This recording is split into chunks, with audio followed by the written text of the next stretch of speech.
pangarap, saan man umabot tayo. Bati ko rin ang mga tagapagpakinig ng programang Buhay OFW ngayon sa DWDD 1134 Armed Forces Radio.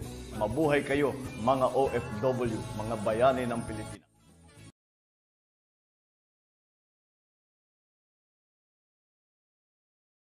Good morning, everyone. Good morning. I'm Jordan Reyes from the Quezon City Government, and I'm honored to be your host for today's Meet the Press session, a key event of the Bayi Power Summit 2025. This summit serves as a vital platform to strengthen feminist leadership for transformative change, and today we will hear from distinguished leaders and experts who will share their insights on empowering women's leadership across various fields. Dito sa Bayi sa pamamahala. Sa ating media friends, maraming salamat po sa pagsama sa amin ngayong umaga sa ating press conference. At para simulan ang ating programa, palakpakan po natin si Ms. Aya Tamayo, Co-Executive Director of Bayi Incorporated, para sa kanyang mensahe. Okay. Good morning, everyone. Magandang umaga po sa ating lahat. It is my honor to welcome you to this press conference, or Meet the Press, for the Bayi Power Summit 2025, happening today until tomorrow. To our distinguished guests, media, and our key representatives here, Mayor Joy Del Monte of Quezon City, City Councilor John Valdez of Canton City, Ilocos Sur, Ada Sina Pesana from the delegation of the European Union in the Philippines, Kimberly MacArthur, Chief Operating Officer of Apolitical Foundation, UP President for Academic Affairs, Dr. Leo Cobillan, and former SK Chairperson and syempre Young Bayi Representative, Princess Naomi Amirel. Thank you for being here. Today marks an important milestone for Bayi and for the collective movement towards strengthening women's leadership in governance. The Bayi Power Summit is more than just an event. It is a convergence of leaders, policymakers, and advocates working together to shape a future where women's voices are central to governance and decision-making. To give a brief background of Bayi, it is a non-profit organization which started as a program of the UP Center for Women's and Gender Studies. It started as a Bayi Political Empowerment Fellowship Program in 2018, which has now empowered over 150 plus women leaders across the country, including BOR. Through this program, we have seen women in government, elected officials, civil servants, young women, and grassroots advocates raise women's participation in governance. This press conference is also an opportunity to highlight the importance of gender-responsive leadership and champion of gender-responsive governance. Under her leadership, Quezon City has been at the forefront of progressive and inclusive policies that uplift women and marginalized sectors. Today, she joins us to share her insights on the significance of Quezon City hosting the Bayi Power Summit and its commitment to empowering women leaders. And without further ado, let me just welcome Mayor Joy Del Monte of Quezon City.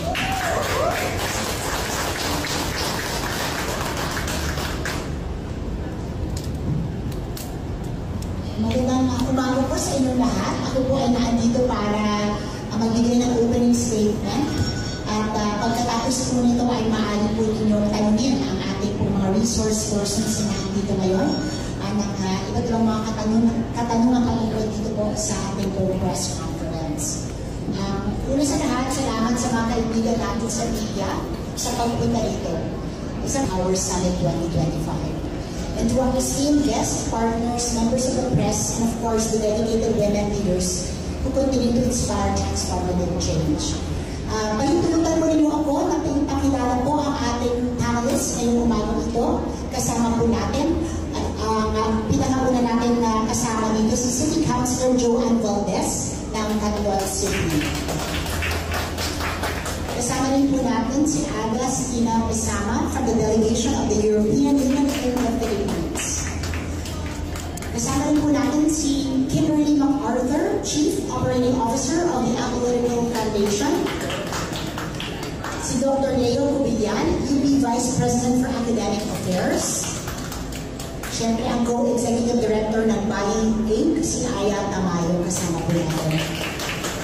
At ang ating former SK Chairperson and Young Buying Representative, si Princess Naomi Aguilera. Malaking karangalan para sa Quezon City na maging sentro ng pagtitipon na ito ng mga leader, kalabaihan, policymakers at mga tagapagsulong ng transformative leadership. As a city that champions gender-responsive governance, we recognize the power of women's leadership in shaping inclusive, sustainable, and people-centered policies. Our partnership with BAI is built on shared values, mentorship, transformative leadership, and a commitment to breaking barriers for women in governance. Sa pamamagitan nitong Angat BAI Leadership Program, naging katuwang ang lungsod Quezon sa iba't ibang learning at capacity building sessions para sa maraming kababaihan mula sa iba't ibang parte ng bansa. Masaya rin ako nagkaroon ng pagkakataon na maging mentor ng pioneering batch ng Angat BAI noong 2018 kung saan natuto rin akong kasama ang magagaling na mga kababaihan.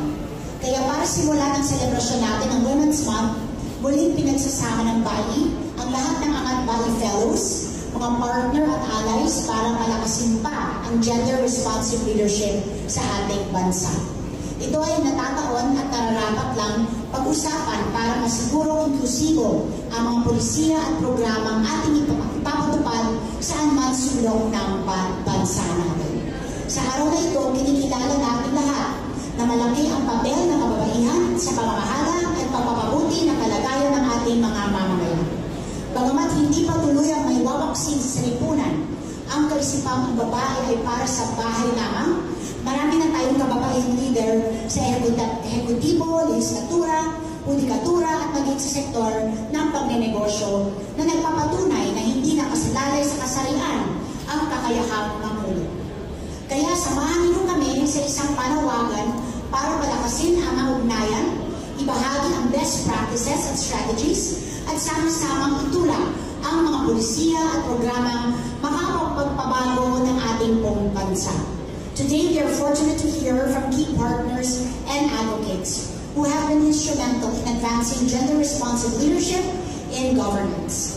Their support has strengthened this agenda, and their insights will guide us as we work towards a more inclusive and equitable space for women leaders. Naway maging katuwang namin kayo para isulong ang ating layunin mula sa araw na ito hanggang sa hinaharap tungo sa isang pantay-pantay na komunidad. Muli, mainit ko po kayong tinatanggap sa lungsod Quezon at kami po ay natutuwang pinili ng BAI na maging host city ng napakahalagang summit po na ito. Maraming pong salamat, isang magandang umaga po sa ating lahat. First, thank you for inviting me to this important summit and Meet the Press session as we kick off the Women's Month, and as we also celebrate the 30th anniversary of the Fourth World Conference on Women and the adoption of Beijing Declaration. Thank you, Honorable Mayor Jordan Moulton, Quezon City, for the word of remarks. I'm very glad to be here with colleagues from the media, Honorable Councillor Johan Model of Quezon City, and also Angat BAI Fellow. Ms. Kimberly MacArthur, CEO of the A.N. Foundation, Dr. Leo Cubillan, Vice President of the University of the Philippines, and of course, Princess Naomi Aguilera and Aya Tamayo from the BAI programs. As the EU, my fellow speakers, it's a real honour to be here with you, and a special thanks to Mayor Joy Belmonte for welcoming us to your wonderful city.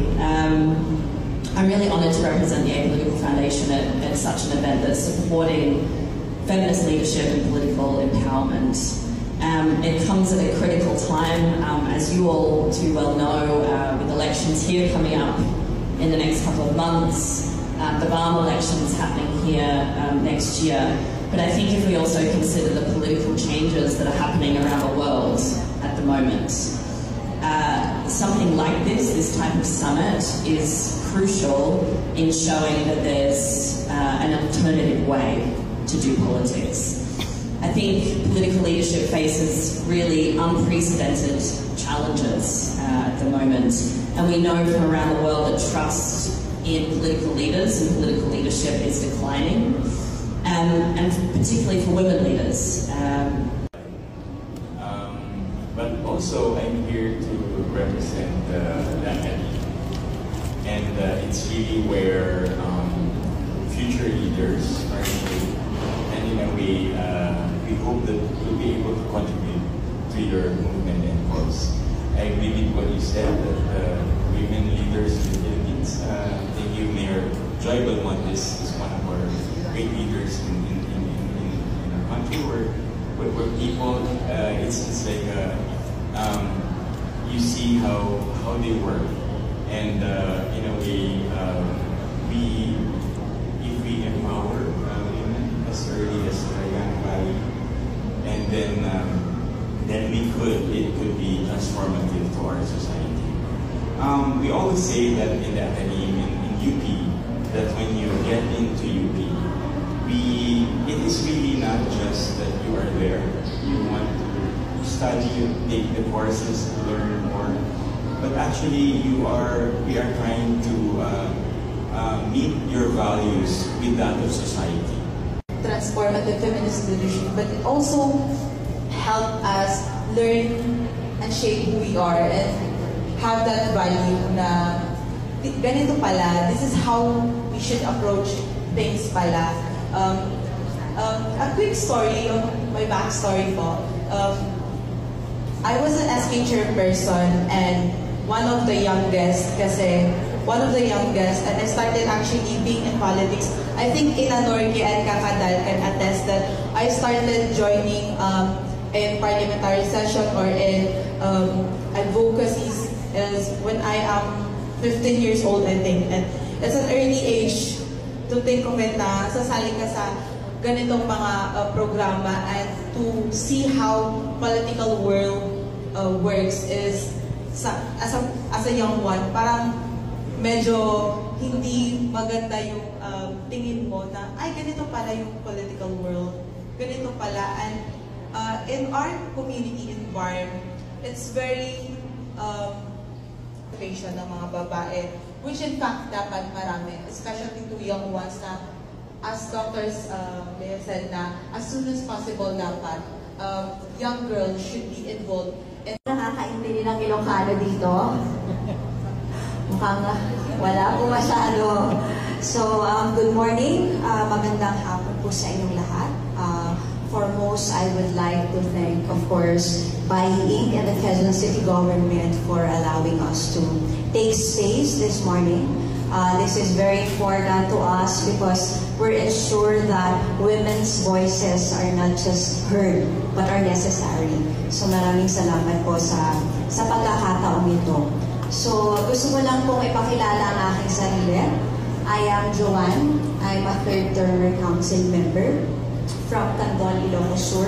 At isa po ako sa mga mapalad na napili na inaugural batch ng Angat Bayi Political Empowerment Fellowship Program noong 2018. Ito po ay nagsimula noong first term pa lang po ako as a member of the City Council, at mapalad po ako na isa sa mga mentors ko sa fellowship ay walang iba kundi ang ating butihing mayor na si Mayor Joy Belmonte. So I think that's one of the gems that I have had as a fellow of the Angat Bayi, that I was able to meet leaders who actually empower you, who actually allowed you or inspire you to do better in the things that you do for the community, especially for a lone minority council member. Would you imagine, for somebody who has always been pushed to the margins, who has been operating an entrenched dynasty for more than 50 years, it's really very hard for somebody to navigate that kind of landscape. Babae, bata, baguhan, So, papaano marinig ang iyong boses? Sa mga babae. So, we have to make sure that this network will provide safe space for women and for aspiring women leaders, for civil servants, to have that space to be themselves, to thrive, to bloom. And of course, magkakaroon po tayo dito, hindi lang safe space, kundi hindi, at the policy level, at the implementation level, gusto po natin abutin yun. And not just that, of course, at the end of the day, our end goal is to be actually inclusive, to actually be true to what we believe in, no one is left behind po. Because lahat po ng sectors gusto natin tingnan. And alam ko po na I'm sure that you have more questions in mind. So muli, maraming salamat po at we're very willing po. Should you have further questions, we will be glad to answer. In this upcoming election environment. Actually, it's not new. As I see it, na may mga challenges po talaga for women involved in terms of political participation. But I'm really glad that it didn't stop. I think one of our upcoming our aspirant councilor is here, Ina Norque, na even being a woman in a male-dominated parties na po sa ating lahat. Ito po si Terry Alpa para sa programang Buhay OFW ngayon. Bantay at Kasangga, ang papapakinggan po sa DWWB Armed Forces Radio. Ma'am, introduce yourself po. Hi! Ako po si Aya Tamayo from Bayi, isa sa mga co-executive directors. Inaanyayahan ko po kayo na tumangkilik sa social media namin and probably Facebook po and Instagram, no? Para din sa ating Bayi Power Summit 2025. Ini-engage po natin ng mga women politicians, young women, and different women sectors. So, ayun, kita-kits po tayo doon. Salamat! Yes. Ma'am, ingin ko lang din po kayo na mensahe para po sa ating mga sundalo. Okay. Yes. Sige. Anong mensahe? Malaking pasasalamat rin po at sana mas malaking suporta po ang mapunta sa mga sundalo natin. At maraming salamat po sa mga trabaho na ginagawa natin. So, thank you at ingat po palagi. Fighting. Yes. Mabuhay po. Press Jill Jimenez from the University of the Philippines. Ms. Ada Stina Kasama from the European Union. Dr. Marby Vigasaran from the UP Center for Women and Gender Studies. Dr. Carolyn Saduchea from the UP Center for Women's Studies Foundation. Mr. Peter Wright from the Canadian Embassy. Mr. Preet Singh from the Red Dot Foundation. Ms. Kimberly MacArthur from the Apolitical Foundation. From our friends from the Diplomatic Corps, the British Embassy, the Swedish Embassy, Norway, Australia, the Asia Foundation, Oxfam Philippines, the United Nations Development Program, to Ms. Rafaela Pontes Nares, Co-Executive Director of Bayi Incorporated, to our friends, participants, guests, fellows, magandang araw po sa ating lahat. Welcome to Quezon City. It is an honor for us to host the very first Bayi Power Feminist Leadership Summit. And I'm happy to be in the company of fellow women leaders, advocates, and allies. As we gather for this occasion, I am reminded of that famous Chinese proverb, which says, women hold up half the sky. This truth is present in every part of our collective life, whether in homes, workspaces, schools, communities, sectors, and advocacies. It certainly reverberates in this hall today as we celebrate the strength of women leadership and our commitment to building a society that is truly inclusive and just. As the first female to be elected as mayor of this city, I recognize how important this occasion is for our movement. After all, as a woman in politics, I was often the only one of my kind in most tables, where the expectation was always to conform to the traditional way of governance and to tone down my voice. I know this is an experience that most of you here share. Despite the growing evidence that society benefits when there are more women in leadership, we still have to fight hard for our place, especially in male-dominated fields and professions, including, of course, politics and governance.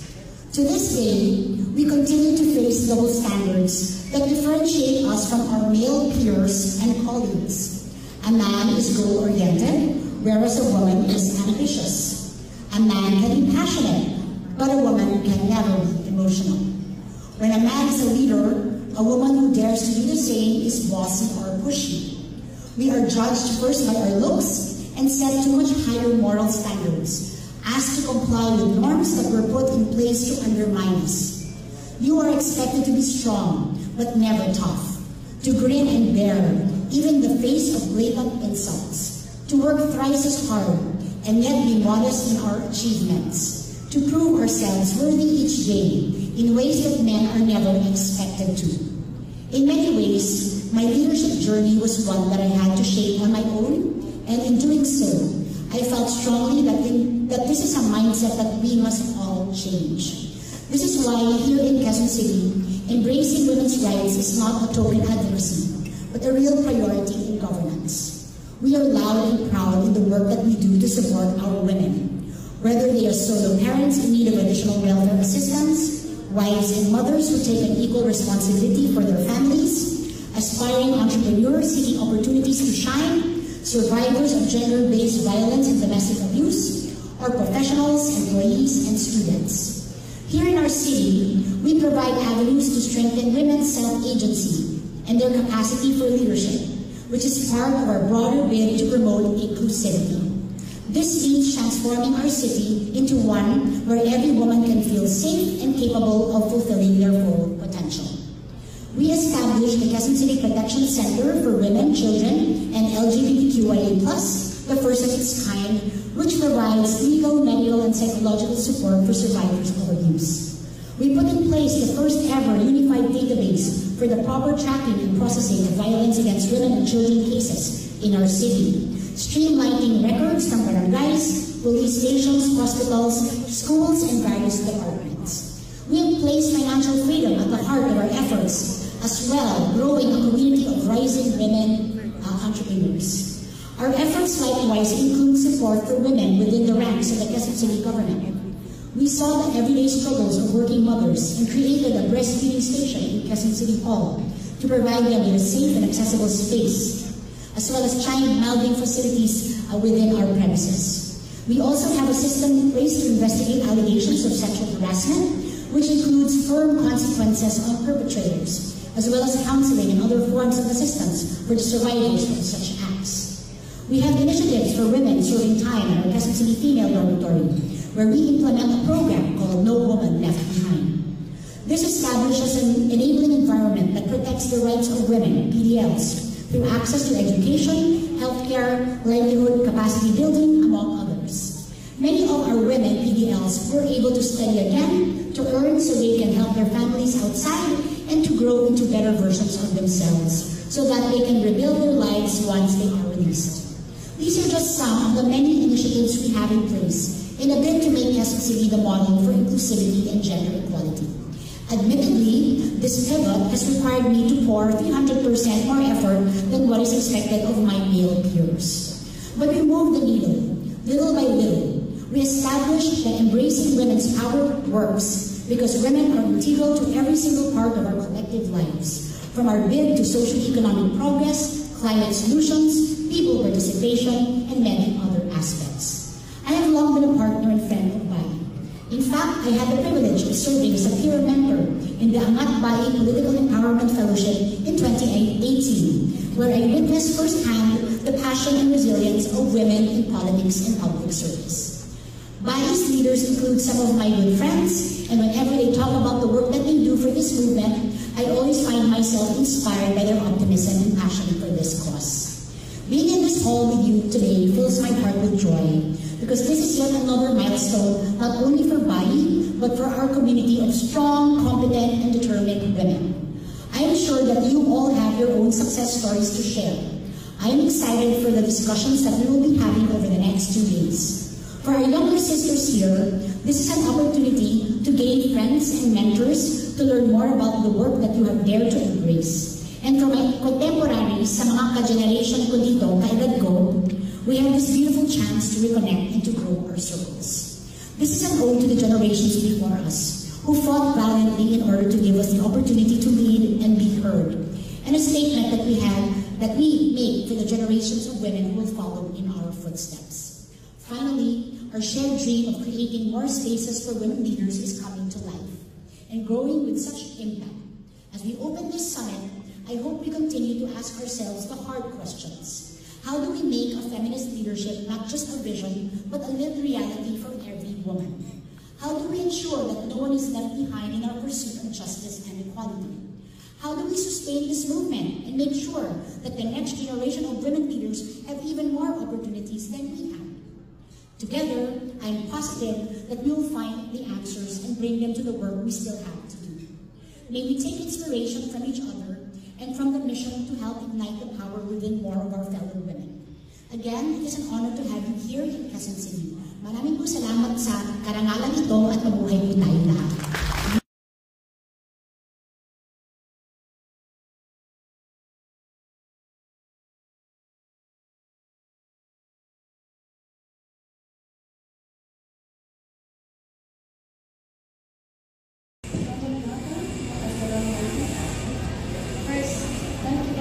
For inviting me to this important summit and Meet the Press session as we kick off the Women's Month, as we also celebrate the 30th anniversary of the Fourth World Conference on Women and the adoption of Asian Declaration. Thank you, Honorable Mayor Jordan Moulton, Quezon City, for the important remarks. I'm very glad to be here with colleagues from the media, Honorable Councillor Johan Mendez, Quezon City, and also our valued family. Ms. Kimberly MacArthur, COO of the A. Foundation, Dr. Leo Villa, Vice President of the University of the Philippines, and of course, Princess Naomi O'Reilly and Aya Tumaya from the Bayi programs. As the EU,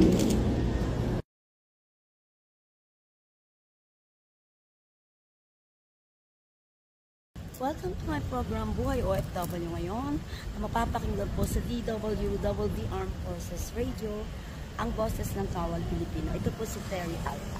Sa ngayon po ay narito tayo sa Quezon City Hall. Yan po, sa makikita po natin, ngayon papakita po natin ang ating napagandang Quezon City Hall. Ayan, sa mga bago po rito ngayon ay makikita po natin itong tinatawag nilang Macy. Ayan, Quezon City Macy Center. Ang ganda, di po ba? Ayan. Okay. Yes. Narito po tayo ngayon para mag-coverage po ng kasi po March is coming. No? Ito yung ang March usually ginagawa po ito yung Women's Month. So ito po. Ito siya po. Okay. Papasok po tayo para makita natin ano ang kagandahan po ng Macy. Okay, ito yung entrance lobby nila. Okay.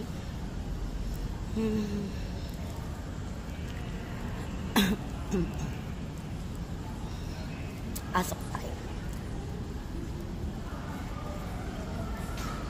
Yan, si Man. Okay, makikita po natin ang loob nito. Sorry. Bye. Ito po yung kinover natin kanina. Yung Bayi Power Feminine Leadership. Ito po yung summit na ginarap kanina. Summit. First Feminist Leadership Summit.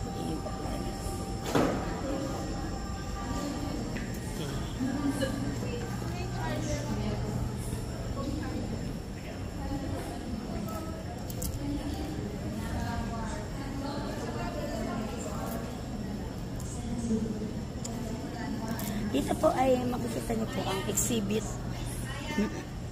Mga iba-iba pong produkto na gawa po dito sa atin, sa Pilipinas. Ayan. Brave story of everything green.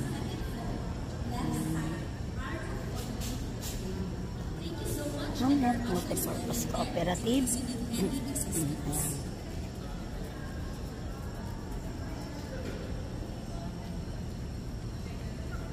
Empowerment 2R.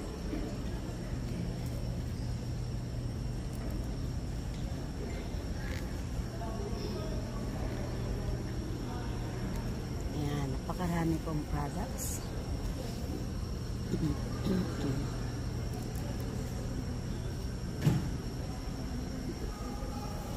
Ratchet Payatas. Ito maganda rito kasi ito po yung gawa ng mga person deprived of liberty. Yan po. Yan yung products po nila.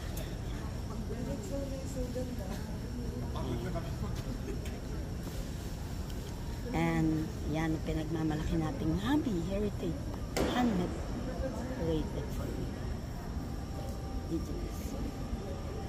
Ganda ng ating sariling isuosan.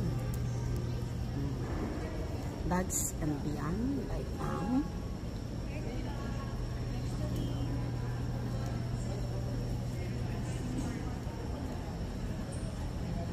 Ating bayong. Yan yung ating mga bayong pamalingki ng araw. Carbolic.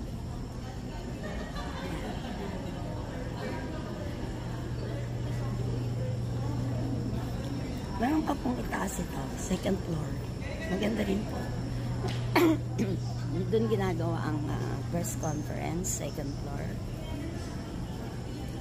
Bangsamoro communities naman po ito. Seaweed chips.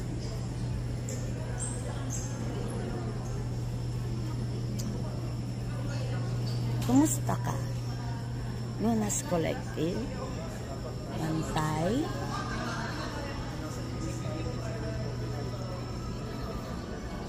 Nakambini, Igor De Jesus. We're from Pelikula, the producers of the film Nakambini Gregorio De Jesus. Okay. So si Gregorio po ay asawa ni Supremo Andres Bonifacio. Isa po siya sa mga leaders ng Katipunan. Siya po ay isa sa mga numuno ng women's chapter ng KKK. Tapos yun, papalabas po namin ito sa huling quarter ng taon. Saan po ipapalabas? Sa mainstream po, sa mga sinihan po natin. Sa mga mainstream. It was 10 years in the making. We started creating in 2015. Kasi mga artista po natin, si Lobby po. Siya ang gaganap. Naabangan yan. Kasi maraming di nakakaalaman, no? Yun po yung ginagawa natin. Mas makilala po si Gregoria. Malaman po ng ibang individuals na it's her 150th birth anniversary this May 9th. Sige, abangan po natin yan. Sir, ano po ba yung pangalan nyo? I'm RJ Damian po. The advocacy head pelikula. Sa DWDD po. Opo. Sa Armed Forces Radio po. Na-interview po ako nung nakaraan. Talaga? DWDD. Sinong nag-interview sa'yo? Sa voices po ng teachers. Voice of the teachers. Si Sir Jet. Oo, teacher. Interview ako kasi talaga. National Campus Journalism Convention. Kaya medyo familiar po kayo. Ayan na. Sige po, thank you po. Try nyo po. Sige po, mamaya. Na ginamit po ng cat. Sige, mamaya. Ano ka dyan? Ma'am. Saan po kayo, ma'am? From, Pelikula National Youth Volunteers Coalition, participant po. Alin ang booth nyo? Ito po yung booth na. Siya pareho din. I'm part of the team. Invite niya tayo pag mayroong press. Sige, nakapag ano ka na. Nakapag pictorial ka na, ha?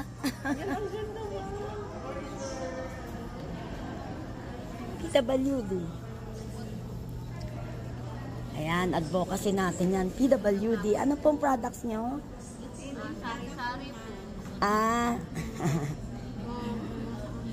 Cosmetics, may ano pong group ng PWD po ayo? Ano pa? Okay. Kilala niyo po si Romel San Pascual, Bulagcaster ng Bayan. Siya president. Siya. Hi po. Oo.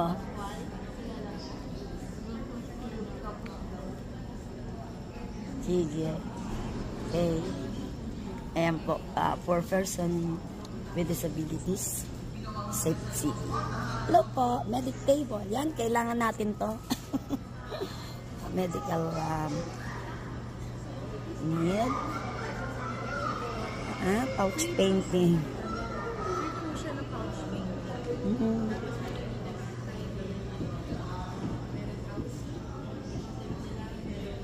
Young people in governance as champion. Ang magandang Miss Micah.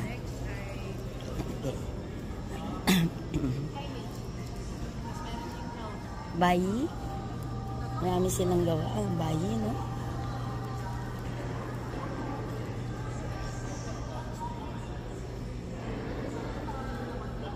Yan for women leaders across 29 cities. Yan yung empowerment of women's right na. Talagang ano na ating mga kababaihan ngayon. Turan po natin. Yan.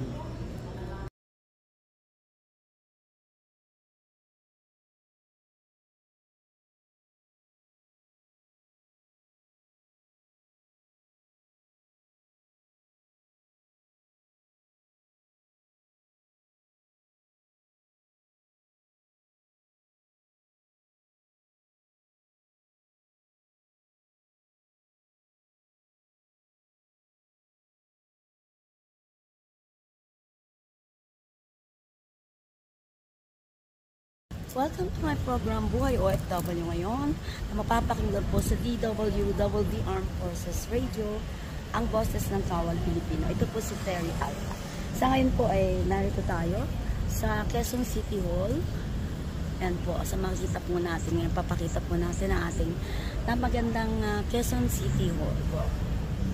Ayan, sa mga bago po rito ngayon ay makikita po natin itong tinatawag nilang Macy. Ayan, Quezon City. Macy Center. Ang ganda, di po ba? Ayan. Okay. Yes. Narito po tayo ngayon para mag-coverage po ng kasi po, March is coming, no? Ito yung, ang March usually ginagawa po ito yung Women's Month. So, ito po. Siya po. Okay. Papasok po tayo para makita natin ano ang kagandahan po ng Macy. Okay, ito yung entrance lobby nila. Okay.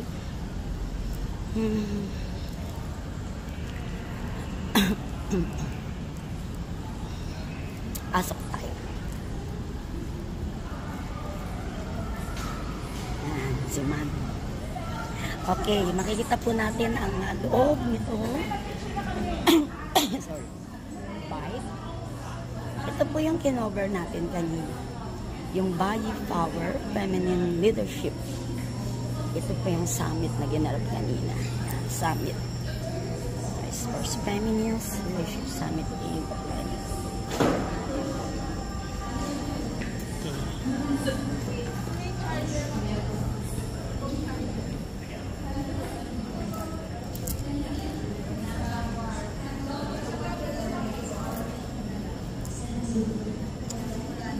Dito po ay makikita niyo po ang exhibit.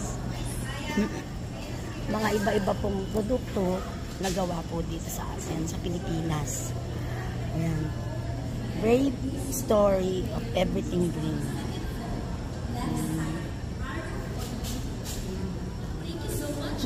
Multi-purpose cooperative. Ayan.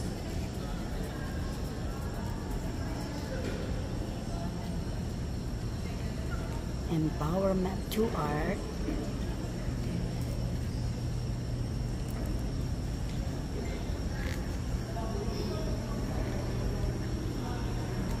Ayan, napakarami pong products.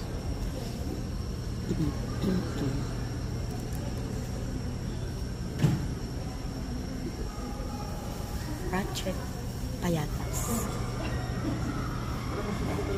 Ito maganda rito kasi ito po yung gawa ng mga person deprived of liberty. Yan po. Yan yung products po nila.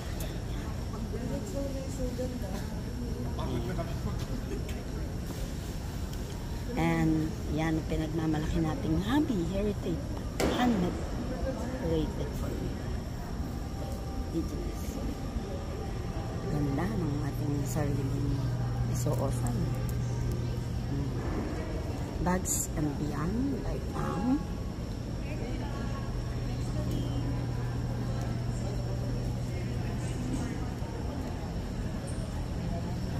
ating bayong.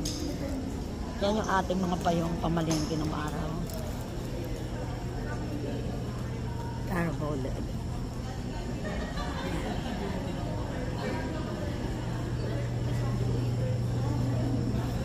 Meron pa pong itaas ito, second floor. Maganda rin po. Doon ginagawa ang press conference, second floor. Bangsamoro communities naman po ito. Seaweed chips.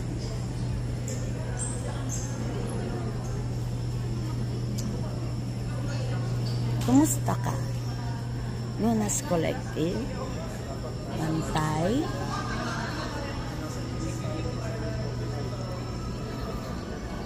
Nakambini. Igor de Jesus. We're from Pelikula, the producers of Yes, film Nakambini Gregorio de Jesus. Okay. So si Gregorio po ay asawa ni Supremo Andres Bonifacios. Isa po siya sa mga leaders ng Katipunan. Siya po ay isa sa mga numuno ng women's chapter ng KKK. Tapos yun, papalabas po namin to sa huling quarter ng taon. Saan po ipapalabas? Sa mainstream po, sa mga sinehan po natin. Sa mga mainstream.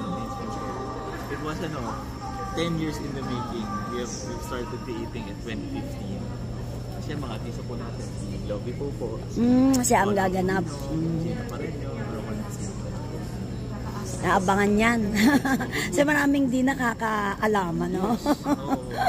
Yun po yung ginagawa natin. Mas makilala po si Gregoria. Malaman po ng ibang individuals na it's her 150th birth anniversary. It's May 9.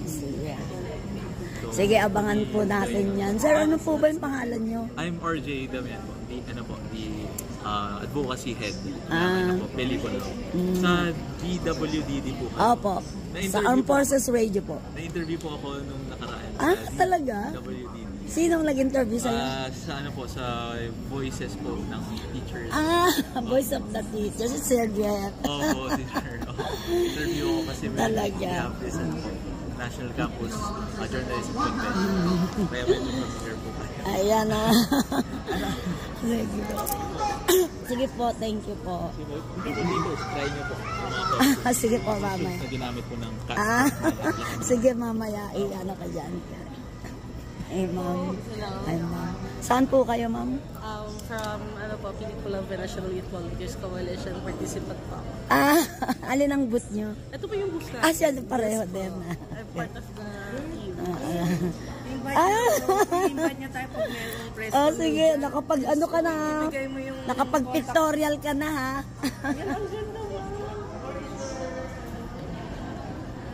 PWD. Ayan, advocacy natin yan. PWD. Ano pong products nyo? Sari-sari po. Cosmetics, may ano pong group ng PWD po ayo? Ano pa? Okay. Kilala niyo po si Romel San Pascual, Bulagcaster ng Bayan. Siya president. Siya. Hi po. Oo.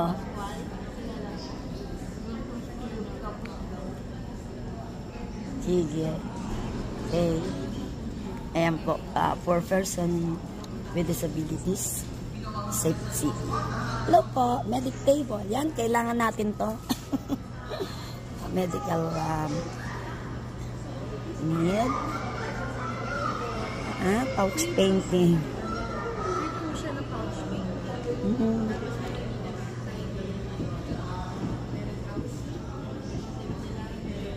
Young people in governance is champion. Ang magandang Miss Micah. Okay. bayi. Marami silang gawa. Bayi, no?